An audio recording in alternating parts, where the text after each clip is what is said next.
В това видео ще издам победителят от игрите този сезон, не че е някаква голяма тайна вече, и защо смятам, че именно този участник е бил най-добрият избор за продукцията.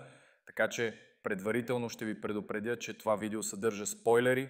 Ще започна с това, че победител не е Добрин. Да, той стига доста далеч, Добри стига дори до финалите, но победител е друг. Този сезон на най-екстремното реалити шоу в България победител е Мартин от племето на храбрите.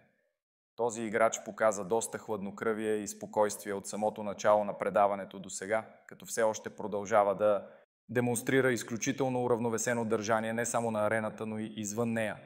Мартин Кънев е стратег, той е добър в социалната игра, но в игрите сякаш не изглежда най-добрият. Има по-добре подготвени играчи чисто физически, като Светлин и Добрин. Има по-добре подготвени участници и на пъзелите, и на логическите игри, като Димитър и Никола Караолис. И все пак, защо той е победителят?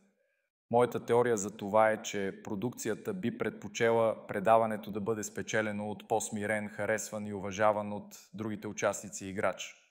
А Марти е именно такъв. Той не е конфликтен човек и се опитва да е добър и да може да се разбира с всеки.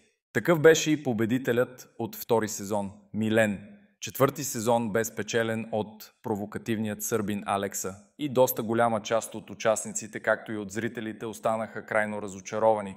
Бивши вече хора, участвали в предаването, открито заявиха, че са недоволни от победата на сърбина заради това, че е недостоен и възмутени от поведението му през сезона. Други пък намекнаха, че е нагласено.